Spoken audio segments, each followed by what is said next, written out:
Good morning to you. Mark Sutton with HurricaneTrack.com here. Wednesday now, the 4th of October, 2023. And in the discussion today, we're going to go over Philippe and Lydia. Where's Lydia? Well, Lydia is in the Eastern Pacific. It's been quite a while since we have talked about anything in the East Pac. But we also have Philippe out here, and it is plaguing, that word again, the Virgin Islands. I'll show you some live pictures and some video that I have received from our good friend down there, Brent. And of course, Philippe brought flooding rains to portions of the Northeast Caribbean a couple of days ago with some pretty excessive flooding. For example, on the island of Guadeloupe, we saw some of that video across social media. We also have a severe weather threat today, even though it is October. There's an enhanced risk of severe weather, so we want to look at that at the end of the update. And then a little bit of a hint that October, like we suspected it could be, might be very, very busy in the Atlantic relative to what we are used to. And again, that's owed to the very warm waters that we have seen all season long, going all the way back to the spring. We have the El Nino in the Pacific. I think we're going to have a very busy time in the Pacific, in the Atlantic, and we're going to keep the streak of named storm days going. It's been a long time since we have not had a named storm on the maps. All right, so let's get rid of me for just a little bit. I'll be back.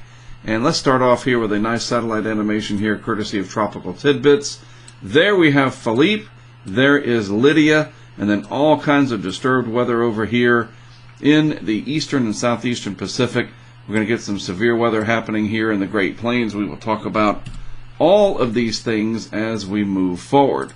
First, real quick, at the National Hurricane Center homepage, the latest stats on Philippe as of 5 a.m. Atlantic Standard Time. Let's update this to see if it has been updated. Nope. I guess that's because there are no watches or warnings up at the moment. I should have known that. That's okay. So 5 a.m. Eastern, 45 mile per hour wind, out over the open water, of course, pressure 1,004 millibars. Philippe is very disorganized, though, overall. But that doesn't matter. The heavy rains and the flash flooding continue across parts of the British and U.S. Virgin Islands, even though Philippe is disorganized. And we'll take a look at this closer on our interactive map in just a minute. In the Eastern Pacific, things have started to become busier. We have an area over here that's not even hardly worth mentioning, 10% chance of development. So, no big deal there. We have Lydia, which is going to be an interesting entity, we'll call it that, to track over the next few days. I'll show you why. And then this area looks like it's going to go on to develop, and it might try to do this crossover deal, sending some energy into the southwest Gulf or Bay of Campeche several days down the road, and we'll have to watch for that. Again, you say, well, it probably won't become anything strong, so who cares? Well, it could bring a tremendous amount of rainfall up here at some point. It might. And I think people would certainly care about that. Remember, it's all about the impact at the end of the day. The word hurricane gets the headlines, I get it, but it is the impacts that actually matter when all is said and done. Just ask anybody who has dealt with the flooding rains in the Caribbean recently. Yes, it is all about the impacts. So that's what it looks like on the National Hurricane Center homepage. Let's take a look at our interactive map here, and I want to show you how, I guess a good way to put it is how far away, we'll use black just so it contrasts a little better.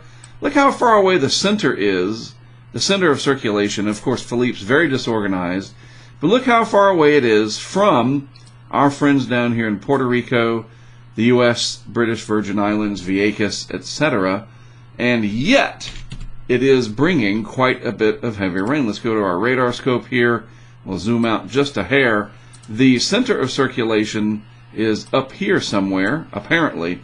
And then all of this heavy rain really plaguing the area. That word, I use it a lot lately.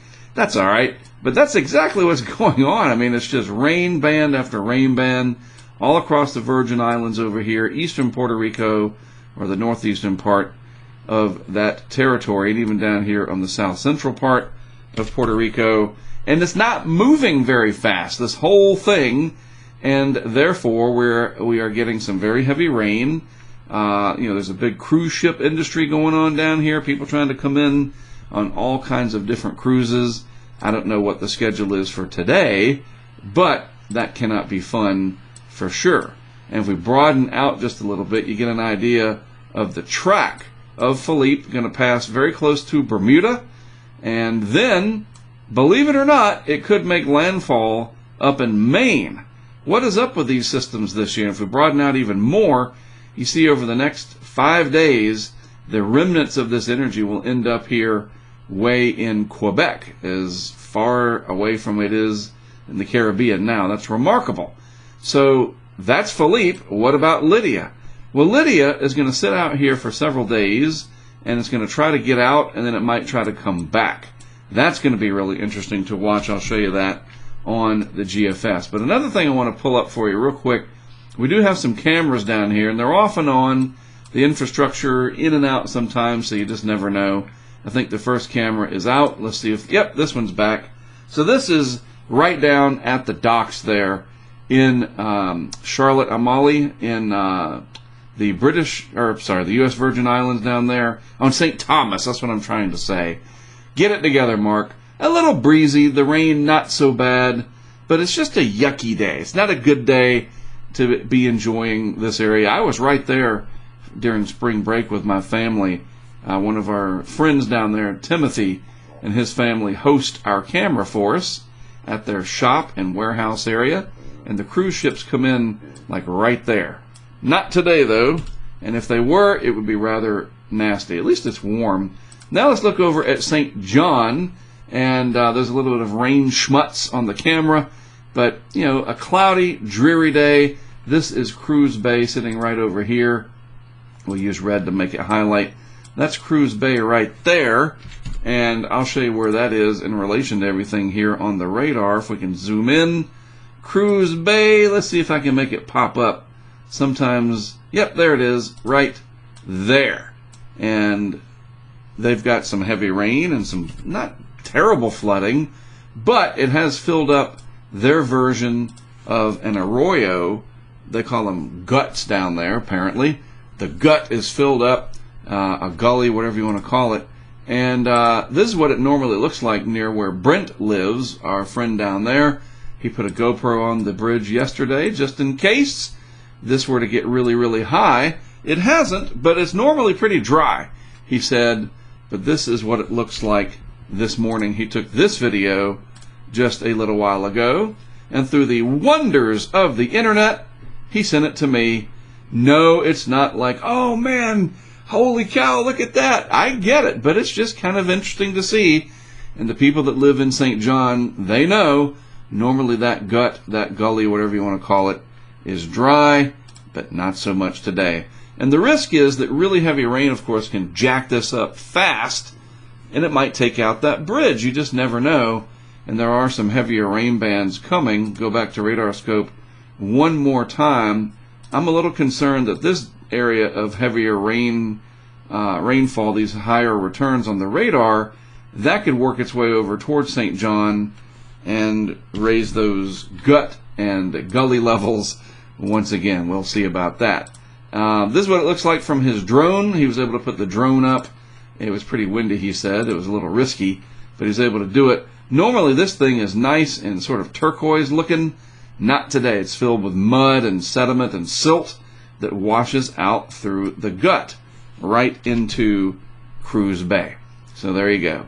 Again, just amazing that we can show you this kind of stuff. Not major impacts, but impacts nevertheless. All right.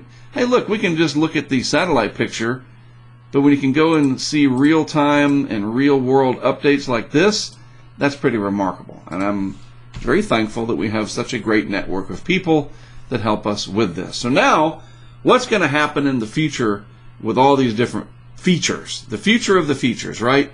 It's complicated. It's going to be a wild several days, maybe even a couple of weeks, maybe even longer than that, because we do have a favorable Madden-Julian oscillation, just a fancy way of saying a window of opportunity, a big window is going to open up and allow all kinds of development to happen, even out in the eastern Atlantic, all the way over to the eastern and southeastern Pacific. So let me prove it to you, all right? We'll use blue when I have to highlight here. My nice color palette. So what are we going to pay attention to? Well, there is the very ill-organized, we'll call it, disorganized, low-level circulation or vorticity signature of Philippe.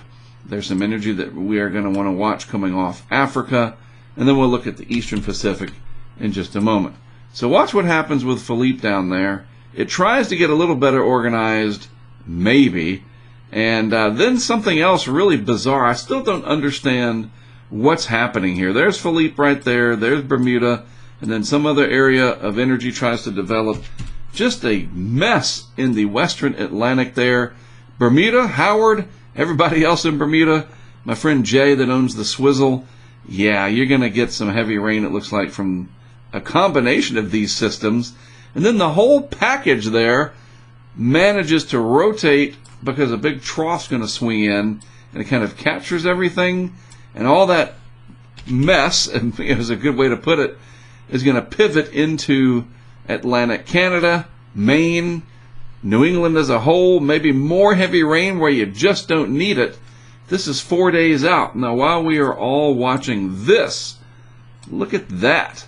A lot of the models are starting to pick up on this now, even in the ensembles. In other words, not just the operationals or just one opinion, so to speak. Lots of opinions. You know, that's how that works. We're getting a consensus that something might try to develop down here. So let's move this on out into time. And it'd be kind of small, but at a low latitude, day 6, finally by day 7, possibly Sean out here. That's the next name on the list. And a low rider. We'll have to see, does it get all the way across? Does it turn out like most everything else has, if not everything else, right? And then you start to see at a week's time something lurking over here south of Mexico. So let's go back. Yeah, I think I've got this queued up. To the Eastern Pacific, this is Lidia. This is our area of disturbed weather that's going to go on to develop. That's another area that won't develop. So let's see what happens with all this over the next 7 days. Put this out into time. Lidia heads west, and then it's like, nope, I need to come back east just a little bit. So finally at day 7 there, next Wednesday, October 11th, there's Lidia, probably a hurricane at that point. We got another system over here, and it's possible, because we're looking at the GFS, the Euro, combination of other models, there's enough disturbed weather and just different tropical cyclone activity in the southeastern Pacific near Guatemala, southern Mexico, that maybe, and this is a week out here, some of the ensemble guidance, I'll show you some proof of that too in just a minute. I always like to back up what I say when I can. There are some indications that some of this energy, the low-level vorticity or whatever, could cross over this. This is a very narrow area of Mexico, right? And it can get into the Bay of Campeche, that energy. And water temperatures down there are still very, very warm.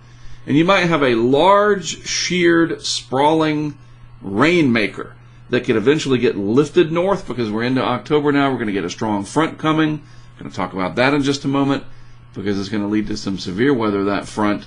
But that might help to start lift this energy out. And we have to watch this. We can get some big rainmakers, maybe something more, but there's not really any evidence of that just yet. But just something to keep an eye on. And a big part of that, this is Adrian down in the southeastern Florida area, very active on Twitter, on Storm2K, posting good, solid information. He's also got a weather station down there that he is super duper proud of. I love the weather geeks, man. It's just great when people are so engaged. And he posted this from Weather Nerds not too long ago, that, yeah, the GEFS, that's the ensemble forecast system, is picking up on a lot of activity in the Atlantic. There, let's use red here. There's our deep tropical system. This should be the last one of the year, you would think. There's Philippe, and then there's the hints that maybe something tries to get going after sort of a crossover event in the southwest Gulf, Bay of Campeche area. So quite an active pattern. And as he talks about, because we got a passage coming up of the Madden-Julian oscillation, which is a wider area, longer lasting area of favorability. Finally, this is hard to believe. Our friend and back-end team member and field helper and all-around good guy, CJ, texted me, I think it was yesterday, and he was just like, what month is this? What are we doing, basically, was the gist of his text. I mean, enhanced. We've got this going on in October. Yes, we get a second severe weather season. I'm aware of that. But, I mean, this is it's not ridiculous, but it is interesting, I would think. And, it's October the 4th, and we're talking about severe weather here. What are the different hazards? Let's get my mug out of the way, and I'll show you. Categorical, well, that's what we got, the yellow and the orange. That's your slight and enhanced. Tornado risk, only 2%. Not enough dynamics for a significant tornado threat, but the wind threat certainly is possible, right? And then the hail, maybe some very large hail in that area. Wow. So heads up. I know a lot of chasers are going to be going out there. Twitter will be filled with all kinds of stuff. The severe weather season ramped up starting in March, April, and even though it wasn't just gangbusters, it's been spread out instead of a sprint. It's been quite the marathon all over this area here. You see the tornado the other day in Las Vegas area? Or the hail was in Las Vegas, New Mexico, not Nevada. And in the mountains there was a tornado, right? So, yeah, it's just nuts. So there you go. Enhanced risk today. Pay attention if you are out in that area. All of that, better get out of there next weekend. Not the one coming up in a couple of days, but the one after that, because we got the eclipse coming up on the 14th. There better not be any tropical shenanigans, as I like to call it, because the annular eclipse, the Ring of Fire eclipse, that's coming, and I'm headed out to Odessa, Texas, to check it out myself. So we need to clear all this junk out and have some nice clear skies for that. All right, so busy out there. I told you it is, and I proved it to you. So as always, thanks for tuning in. From all of us at HurricaneTrack, the back-end team, myself included, we appreciate you watching. Don't forget, as they say, like, subscribe, share, comment. I love hearing from you guys. I try to respond when I can.